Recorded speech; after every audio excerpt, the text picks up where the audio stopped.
So, berhubung sekarang udah keungkap siapa pengkhianat sebenarnya di antara 9 samurai bawahan si Oden, gue kepikiran buat bikin daftar ini. Selama cerita One Piece berjalan, di berbagai arc muncul berbagai macam orang yang jadi mata-mata buat sebuah organisasi, instansi pemerintah sampai sebuah negara. Nah, di antara mereka ada agen mata-mata terbaik di antara yang terbaik, karena para mata-mata itu bisa nuntasin misi mereka tanpa ada yang tahu identitas mereka sebenarnya. Meskipun pada akhirnya keungkap juga. 口もつけられぬ水、支配された食料、滅ぼされた大名と里、枯れた大地、嘘で塗り固められ蔑まれる光月の名。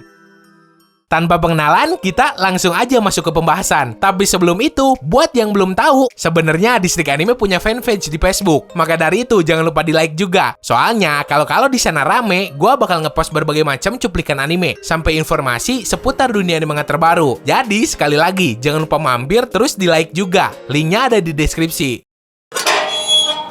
Nomor 1, Kurozumi Kanjuro, mata-mata dari aliansi Orochi Kaido.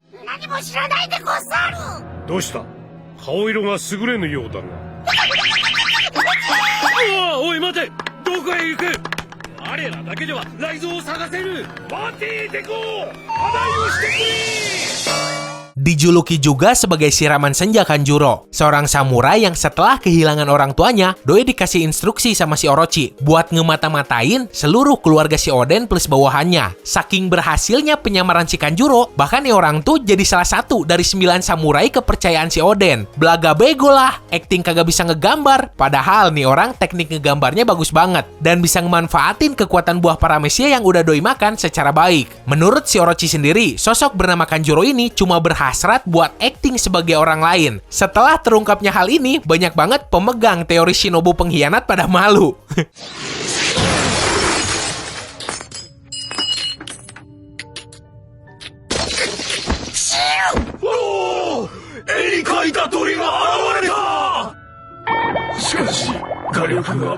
Nomor 2, Denjiro, mata-mata dari keluarga Oden. 9人の侍たちが化けて出て貴様をすなわちオロチ様を殺しワノ国を開国すると。 Yap, bener banget. Selain si Orochi yang ngirim mata-matanya, dari pihak si Oden juga ada seorang MVP bernama Denjiro yang berhasil masuk ke bagian dalam keshogunan Orochi dan bahkan dapat jabatan yang tinggi. Setelah eksekusi Oden 20 tahun lalu, si Denjiro ngeganti identitasnya jadi sosok bernama Kyoshiro. Awalnya doi ini jadi seorang yakuza yang kemudian ngerekrut berbagai macam orang buat ngebentuk klan Kyoshiro. Terus jadi bodyguardnya si Orochi. Dikatakan kekuatan berpedang si Denjiro setara dengan 100 manusia. Dulu pas mukanya ditunjukin, si Denjiro ini banyak yang ngira gurunya si Zoro.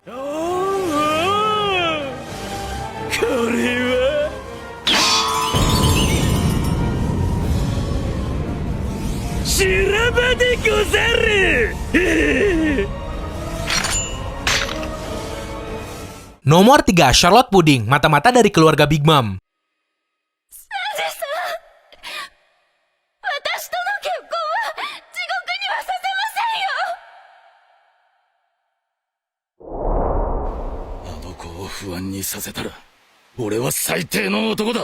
Mungkin karena dari kecil si Puding ini sering banget dibully sama saudaranya yang lain, doi ini jadi ngebentuk sebuah kepribadian lain yang kejam. Bahkan ketika dirinya jatuh cinta ke si Sanji juga, masih ada sisi jahat yang kadang muncul pas si Puding lagi ngomong. Ketika pertama kali diceritain, si Puding ini punya kesan sebagai seorang cewek baik-baik dan kelihatannya punya niat buat ngebantuin si Sanji buat bebas dari cengkraman si Big Mom. Tapi ya ternyata nih cewek tuh cuma acting doang dan ngebocorin rencana penyusupan bajak laut tepi jerami.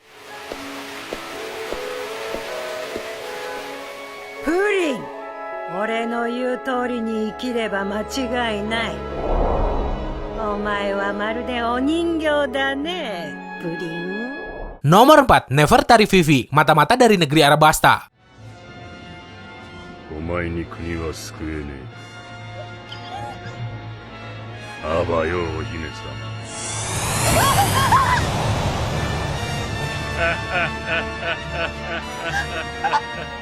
Seorang putri dari kerajaan padang pasir yang punya keberanian buat nyusup jadi anggota organisasi Barco Works, pimpinan si krokodil yang udah nyengsarai negaranya. Dapat kode nama sebagai Miss Wednesday. Sampai akhirnya nih cewek ketemu kelompoknya si Luffy dan mutusin buat berhenti dari organisasi jahat itu, serta lebih milih ngadepin si krokodil secara langsung. Saking berpengaruhnya keberadaan si Vivi, bahkan petinggi Merejoa yaitu Imu Sama naruh perhatian khusus ke dirinya, yang mungkin sekarang nyawa si Vivi udah terancam. いつかまた会えたらもう一度仲間と呼んでくれますか。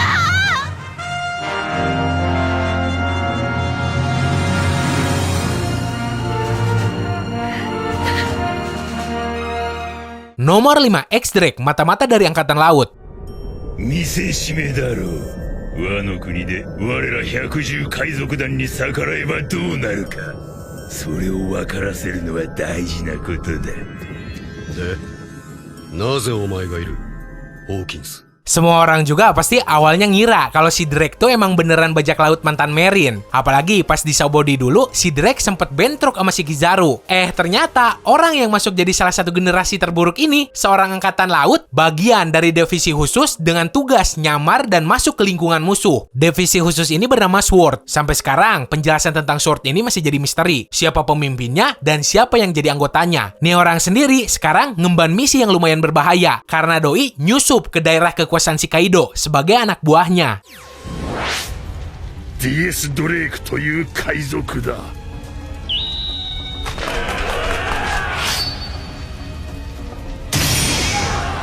村の要であった侍5人がやられ。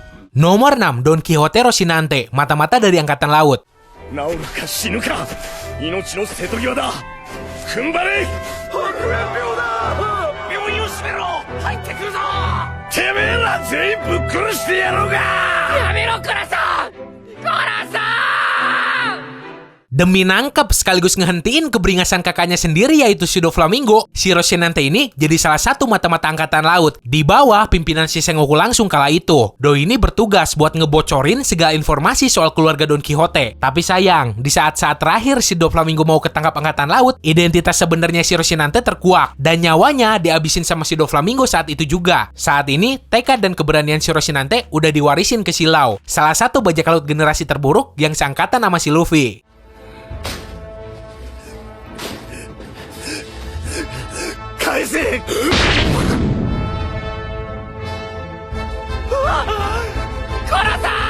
Nomor 7, Vergo, mata-mata dari keluarga Don Quixote.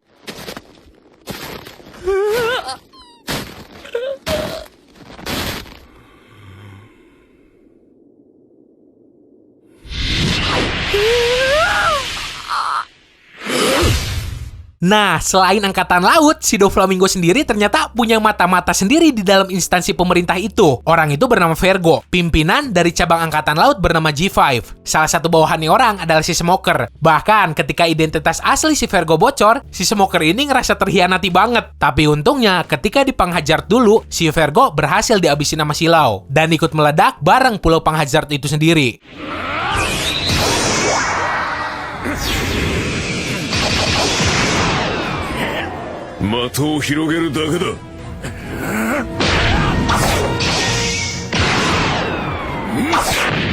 Nomor 8, anggota CP9, mata-mata dari pemerintah dunia. さあ、私の体のどこに隠したかしら。探してみて。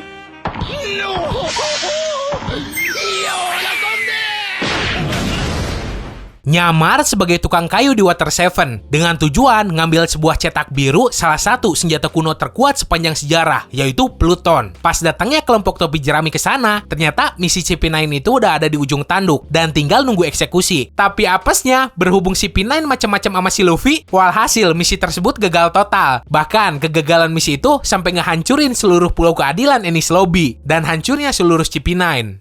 あの女は地の果てまでも追って俺が消し去る。いけない。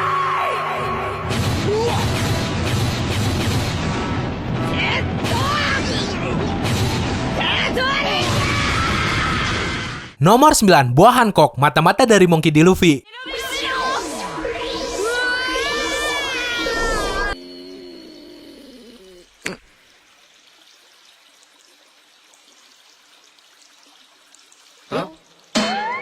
orang yang paling berjasa nyelundupin si Luffy ke dalam penjara tak tertembus Impel Down dengan cara pakai kekuasaannya sebagai si Chibukai kala itu. Meskipun cuma sesaat, Kaisar Bajak Laut tercantik ini sempat jadi agen gandanya si Luffy dengan tujuan nyelamatin si Ace. Si Luffy berhasil masuk ke Impel Down dengan cara sembunyi di balik pakaian si Hancock. Yap, bener banget. Enak banget Jir jadi si Luffy, menang banyak terus. Tapi ya emang dasar si Luffy-nya kayak orang yang kagak nafsu sama cewek, doi ngerasa biasa aja.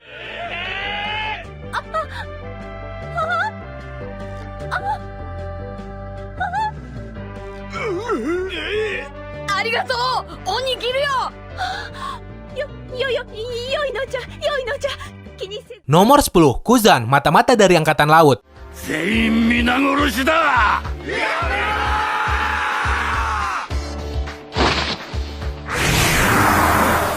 あらら。ちょっとごめんな、あんちゃん。 Wait, sebelum lu ngomen, lah bang, si Kuzan mata-mata dari mananya anjir? Gue cuma pengen ngasih tahu kalau hal ini tuh cuma spekulasi dari gua doang. Soalnya gini, masa iya cuma gara-gara si Kuzan kagak mau ada di bawah pimpinan si Akainu, doi sampai keluar dari Angkatan Laut. Apalagi si Kuzan ini anak buah kesayangan si Sengoku. Jadi seenggaknya 85% gua yakin kalau si Kuzan ini bagian dari divisi Sword yang lagi nyamar jadi bajak laut. Sisa persentasenya mah mungkin emang bener si Kuzan keluar dari Angkatan Laut dan sekarang gabung ke kelompok bajak laut Kurohige.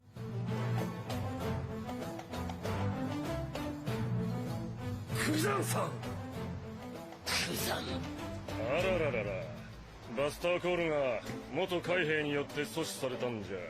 格好をつかんじゃない。 Oke, segitu aja buat hari ini. Kalau seandainya lu pengen nambahin atau gimana, lo bisa langsung tulis aja di kolom komentar. Semoga lo enjoy dan bisa nambah informasi lo seputar dunia One Piece. Sekian dari gua, sorry kalau salah kata. Terus jangan lupa subscribe. Bye!